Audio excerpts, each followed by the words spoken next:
आप सभी स्टूडेंट्स का उड़ान डिफेंस एकेडमी में स्वागत है। आज की क्लास में अपन कोशिका के बारे में डिस्कस करेंगे। शुरू करते हैं आज की क्लास। 1665 में रॉबर्ट हुक ने सर्वप्रथम कोरक के टुकड़े में कोशिका को देखा तथा इसे सेल कहा, जिसका आशय है छोटा कक्ष। इसका क्या मतलब हुआ कि जो रॉबर्ट हुक है उन्होंने सर्वप्रथम कोशिका की खोज की थी। कौन सी कोशिका की खोज की? तो कोरक के टुकड़े में इन्होंने कोशिका को देखा था। ठीक है, तो एक बात क्लियर होगी कि कोशिका की खोज किसने करी? रॉबर्ट हुक ने। इसके बाद में देखते हैं, देखो रॉबर्ट हुक ने वास्तव में इन मृत सेल्स में कोशिका भित्ति को देखा, फिर भी कोशिका की खोज का श्रेय इन्हें ही दिया।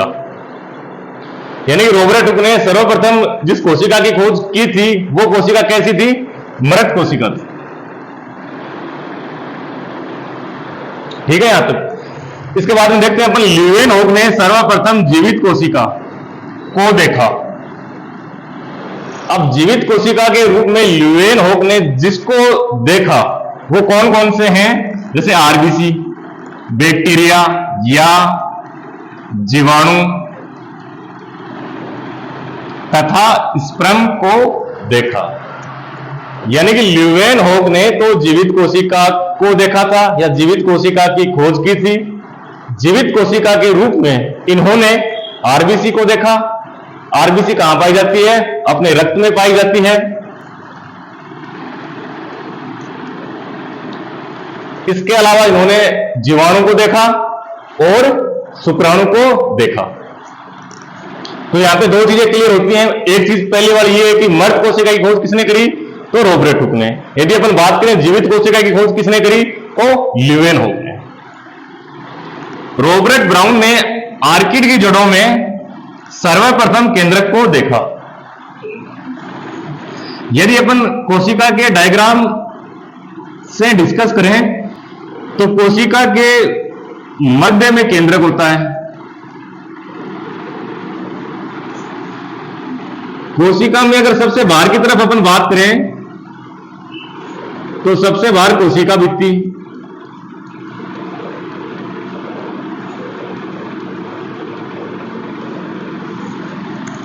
कोशिका भित्ति सबसे बाहर की तरफ है। कोशिका भित्ति से अंदर की तरफ कोशिका झिल्ली होती है।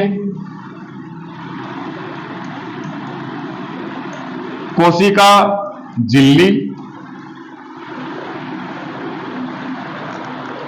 कोशिका भित्ति कहां पाई जाती है? तो ये पादप कोशिका में पाई जाती है।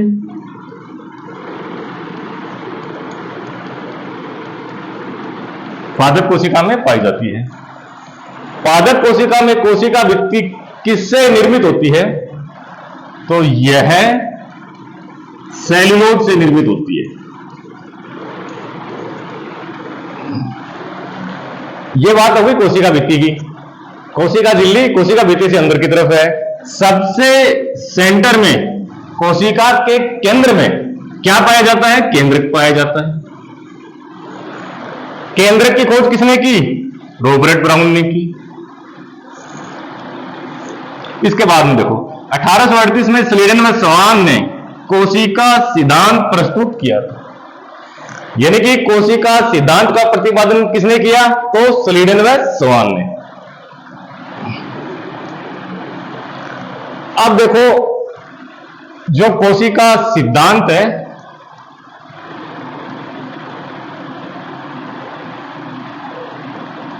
कोशिका सिद्धांत स्वीडन व स्वान ने प्रस्तुत किया। तो कोशिका सिद्धांत है क्या, ये हमें पता होना चाहिए। तो इसको देखते हैं। देखो प्रत्येक जीव कोशिकाओं से मिलकर बना होता है। पहली बात इन्होंने ये बताई। इसके बाद में कोशिका सिद्धांत में स्वीडन व स्वान ने बताया कि जीवों के शरीर की संरचनात्मक व क्रियात्मक इकाई कोशिका होती है। ये दोनों चीजें कोशिका सिद्धांत में सम्मिलित थी।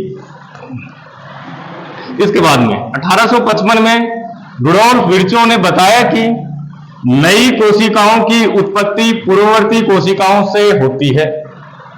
यानी कि जो नई कोशिकाएं होती हैं उनका जो निर्माण है वो पहले वाली कोशिकाओं से होता है। ये किसने बताया? तो ये रुडोल्फ विर्चो ने बताया। इसके बाद लुई पास्चर ने सर्वप्रथम बताया कि नए जीवों की उत्पत्ति पहले से स्थित जीवों से होती है। यह सिद्धांत जीवोत्पत्ति सिद्धांत कहलाता है। इसके बाद में जो अपन बात करेंगे वो बात करेंगे पादप कोशिका की।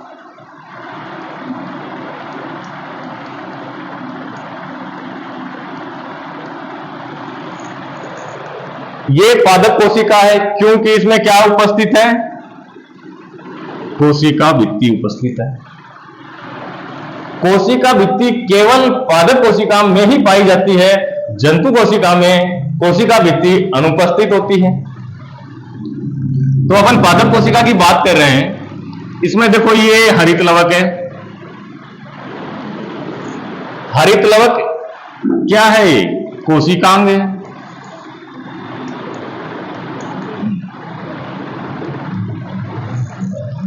और यह दोहरी झिल्ली युक्त कोशिकांग होता है।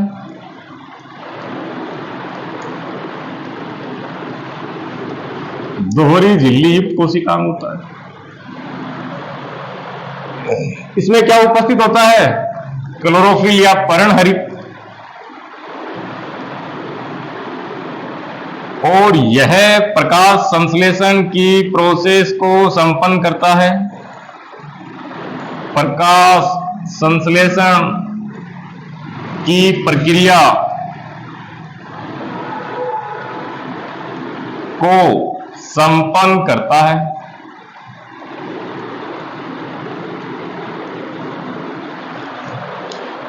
तो अपन इसमें बात करें, पहले अपन ने बात करी है हरित लवक के बारे में। जैसे यहां पे कोशिका भित्ति है, किससे निर्मित? सेल्यूलोज से निर्मित।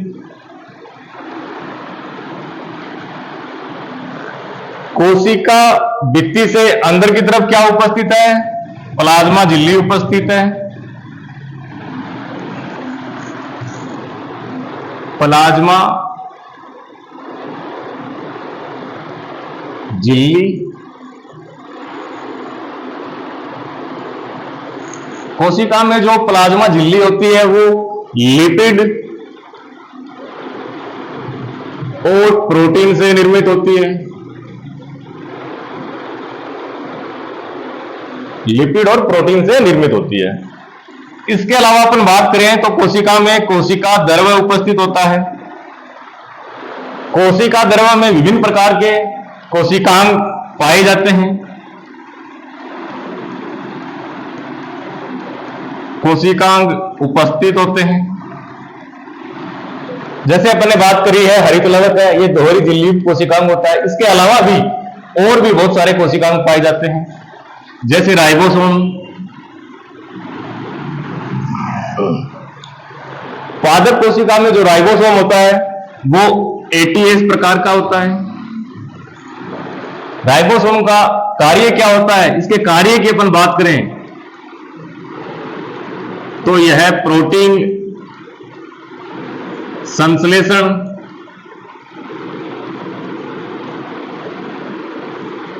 में सहायक होता है। प्रोटीन संश्लेषण में सहायक। इसके बाद अपन बात करें अंतःपरद्रवी जालिका, जो दो प्रकार की होती है। एक चिकनी अंतःपरद्रवी जालिका, दूसरी खुरदरी अंतःपरद्रवी जालिका। तो अपन बात कर रहे हैं अंतःपरद्रवी जालिका की।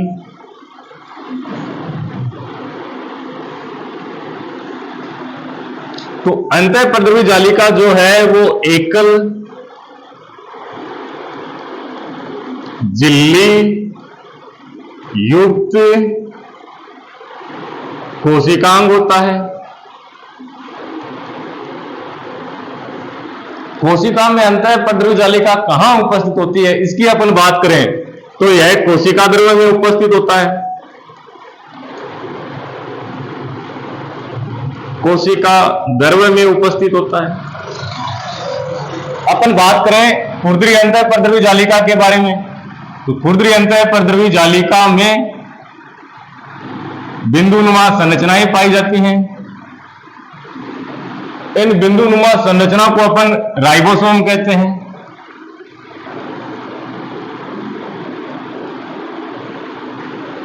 जब खुरदरी अंतःपरद्रव्य जालिका में राइबोसोम उपस्थित है तो इसका कार्य क्या होगा?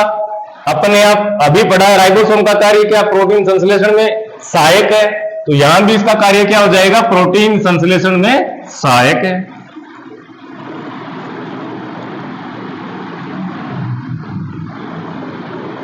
प्रोटीन संश्लेषण में सहायक।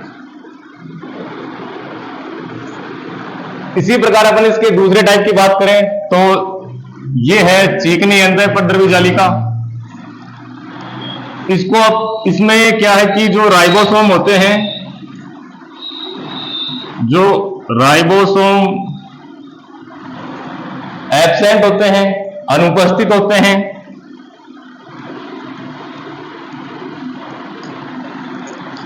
इसलिए ये वसा का निर्माण करते हैं।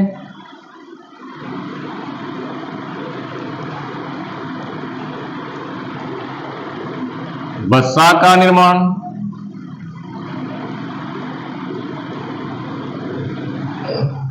ठीक है, अपन ने अंतःपरद्रव्य जालिका में यह बात करी है कि दो प्रकार की होती है, एक चिकनी अंतःपरद्रव्य जालिका, दूसरी खुरदरी अंतःपरद्रव्य जालिका। अपन पहले बात करिए खुरदरी अंतःपरद्रव्य जालिका के बारे में। इसमें बिंदुनुमा संरचनाएं पाई जाती है जिसे राइबोसोम कहते हैं। चूंकि राइबोसोम प्रेजेंट है तो राइबोसोम का काम क्या है? प्रोटीन संश्लेषण करना है, प्रोटीन का निर्माण हो गया। दूसरा जो टाइप है वो क्या है? चिकनी अंतःपरद्रव्य जालिका है। इसमें राइबोसोम्स अनुपस्थित होते हैं, तो इसका कार्य क्या होगा? वसा का निर्माण करना होगा इसका। इसके बाद में अपन बात करें गोल्जी उपकरण की बात करें। इसके बाद में अपन बात करेंगे गोल्जी उपकरण के बारे में। गोल्जी उपकरण।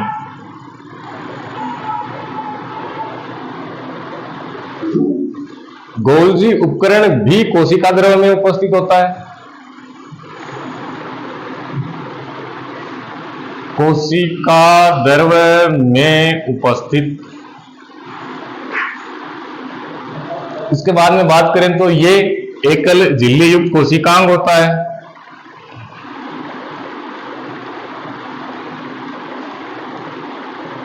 एकल झिल्ली युक्त कोशिकांग होता है।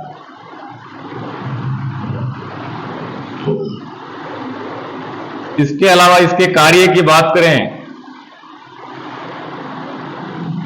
तो ये पाचक, एंजाइम का स्त्रावण करता है। इसके बाद में अपन बात करें केंद्रक के बारे में। जो केंद्रक होता है वो दोहरी झिल्ली युक्त कोशिकांग होता है। इसके बाद में अपन बात करें केंद्रक के बारे में।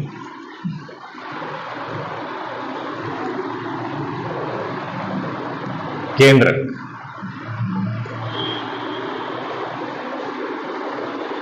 तो केंद्रक है ये कोशिका में मध्य में उपस्थित होता है।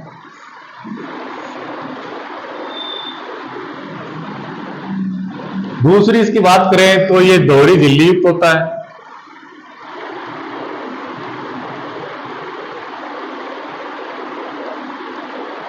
दोहरी झिल्ली युक्त होता है। केंद्रक की संरचना की अपन बात करें तो इसमें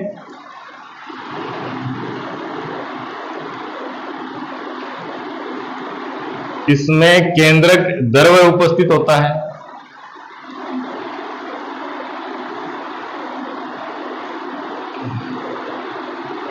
इसके अलावा इसमें केंद्रिका उपस्थित होती है।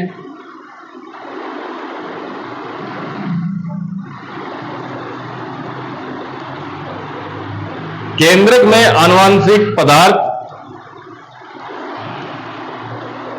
आनुवंशिक पदार्थ भी पाए जाते हैं, उपस्थित होते हैं, जैसे डीएनए, आरएनए,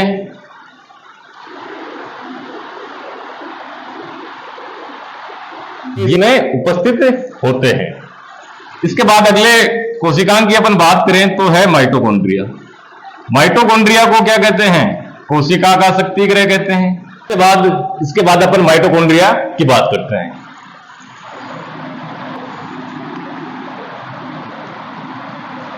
माइटोकॉन्ड्रिया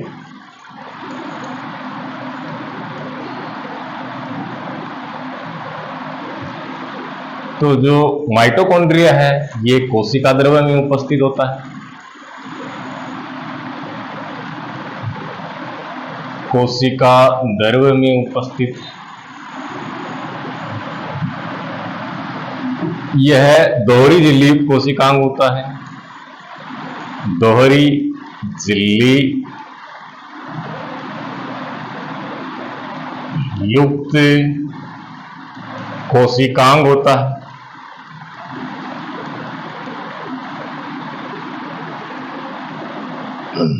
माइटोकॉन्ड्रिया को कोशिका का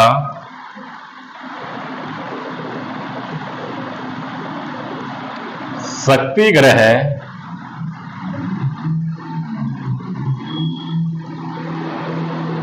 कहते हैं।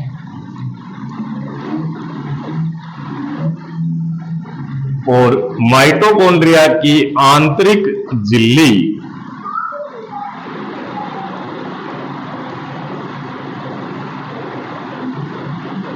माइटोकॉन्ड्रिया एक दोहरी झिल्ली कोशिकांग है। इसका मतलब ये है कि इसमें दो झिल्ली उपस्थित होती हैं। बाहर की तरफ जो झिल्ली है उसको बाहरी झिल्ली कहेंगे और बाहरी झिल्ली से अंदर की तरफ जो झिल्ली है उसे आंतरिक झिल्ली कहेंगे।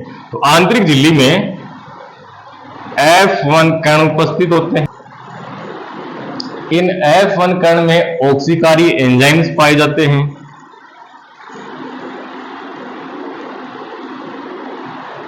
ऑक्सीकारी एंजाइम्स पाए जाते हैं। इनमें श्वसन की प्रक्रिया होती है और भोजन का ऑक्सीकरण होता है और अंत में एटीपी का निर्माण होता है। भोजन के ऑक्सीकरण से अंत में एटीपी का निर्माण होता है, इसलिए इसे कोशिका का शक्ति गृह भी। इसके बाद में अपन बात करें लाइसोसोम के बारे में।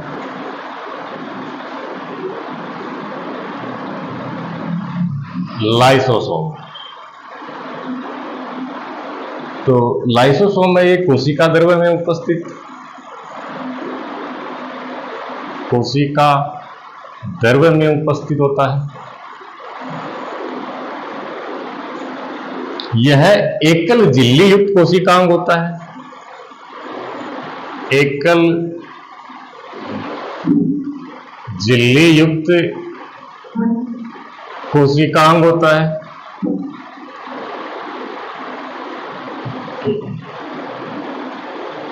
लाइसोसोम को आत्मघाती थैलियां भी कहते हैं। आत्मघाती थैलियां भी कहते हैं।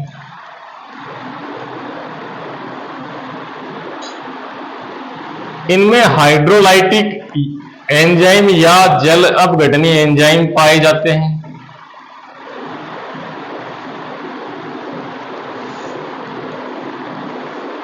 एंजाइम पाए जाते हैं।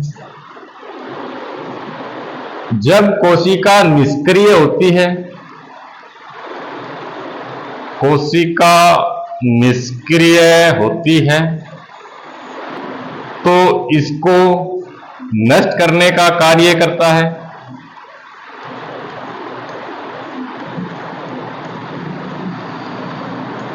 नष्ट करने का कार्य करता है।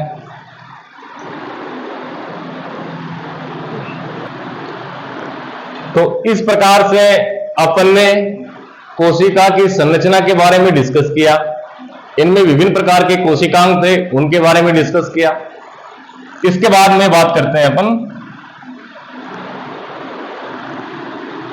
विकास के आधार पर दो प्रकार की सेल्स या कोशिकाएं पाई जाती हैं। फर्स्ट है prokaryotic cells, second eukaryotic cells या यूकैरियोटिक कोशिका। अपन पहले प्रोकैरियोटिक कोशिका की बात करते हैं। तो आदिम या प्रिमिटिव प्रकार की सेल्स जिनमें सुविकसित केंद्रक का अभाव तथा केंद्रक आवरण की अनुपस्थिति होती है। यानी कि प्रोकैरियोटिक कोशिकाओं में जो केंद्रक होता है वो सुविकसित प्रकार का नहीं होता है, केंद्रक आवरण का अभाव या अनुपस्थित होते हैं। केंद्रक में दो आवरण पाए जाते हैं, तो वो क्या होते हैं, यहां पे अनुपस्थित होते हैं। ऐसे केंद्रक को न्यूक्लियोइड कहते हैं। ऐसे केंद्रक को न्यूक्लियोइड कहते हैं।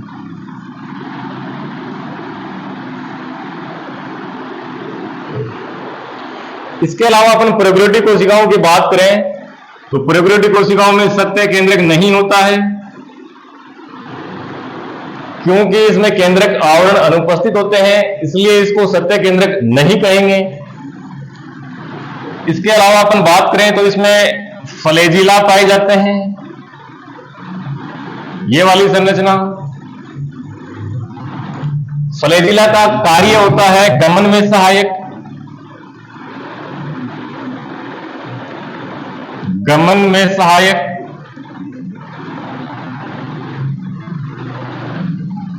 इसमें राइबोसोम पाए जाते हैं। प्रोकैरियोटिक कोशिका में राइबोसोम 70S प्रकार के होते हैं। प्रोकैरियोटिक कोशिका में एक कोशिका भित्ति भी पाई जाती है जो म्यूकोपेप्टाइड से निर्मित होती है। म्यूकोपेप्टाइड से निर्मित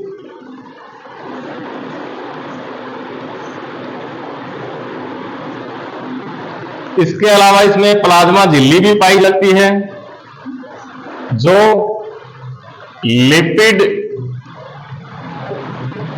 और प्रोटीन से निर्मित होती है।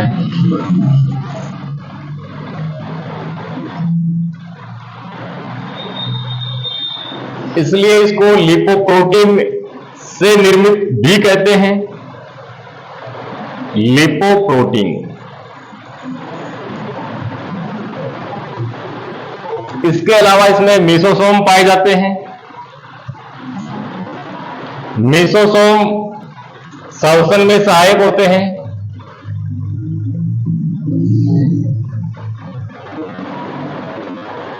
श्वसन में सहायक होते हैं।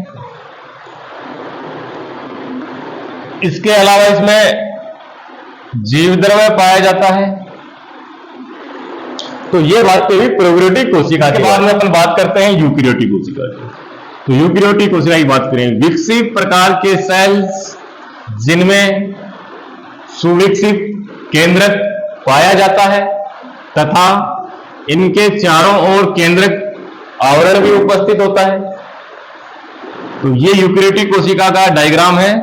इसकी अपन बात करें तो इसमें कोशिका भित्ति उपस्थित है, प्लाज्मा झिल्ली भी उपस्थित है। कोशिका भित्ति सेल्यूलोज से निर्मित, प्लाज्मा झिल्ली लिपिड प्रोटीन से निर्मित, हरितलवक भी उपस्थित है। प्रकाश संश्लेषण की प्रक्रिया में सहायक होता है। इसके बाद बात करें रिक्तिका के बारे में, तो रिक्तिका जल प्रासरण नियमन में सहायक होती है। रिक्तिका की झिल्ली को टोनोप्लास्ट कहते हैं। रिक्तिका एकल झिल्ली युक्त कोशिकांग होता है और इसकी झिल्ली को टोनोप्लास्ट कहते हैं। इसके अलावा यूकैरियोटिक कोशिका में माइटोकॉन्ड्रिया पाया जाता है। कोशिका द्रव होता है। कोशिका द्रव में कोशिकांग उपस्थित होते हैं। गोल्जिकाई भी उपस्थित होता है। खुदरी अंतः परद्रवी जालिका भी उपस्थित होती है। मध्य में केंद्रक उपस्थित होता है। केंद्रक में छिद्र पाए जाते हैं, उनको केंद्रक छिद्र कहते हैं। केंद्र के चारों तरफ दो आवरण पाए जाते हैं। केंद्रक में केंद्रिका भी उपस्थित होती है। इनमें राइबोसोम की बात करें तो इनमें एटीएस प्रकार के राइबोसोम पाए जाते हैं। अंतःपद्रवी जालिका, चीकनी अंतःपद्रवी जालिका हो गई, खुरदरी अंतःपद्रवी जालिका हो गई। इसके अलावा इसमें तंतुयुक्त कोशिकीय कंकाल भी पाए जाते हैं और क्षुद्र झिल्ली युक्त कुटिकाएं भी पाई जाती हैं। इन सभी कोशिकाओं के बारे में अपन ने डिस्कस कर लिया है अभी थोड़ी देर पहले। तो ये वाली सारी संरचनाएं यूकेरियोटिक कोशिका में पाई जाती हैं।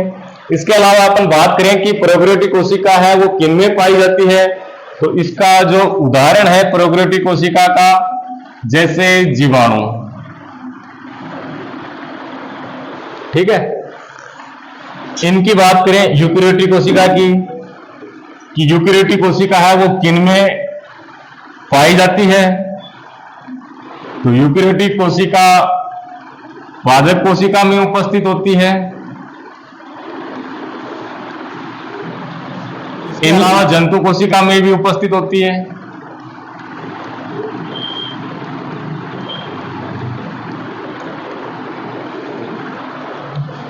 तो इस प्रकार से अपन ने कोशिका के प्रकार के बारे में अध्ययन किया। प्रोकैरियोटिक कोशिका, यूकेरियोटिक कोशिका, इनमें विभिन्न प्रकार के कोशिकांग थे, उनके बारे में अपन ने डिस्कस किया। उनके कार्य के बारे में अपन ने डिस्कस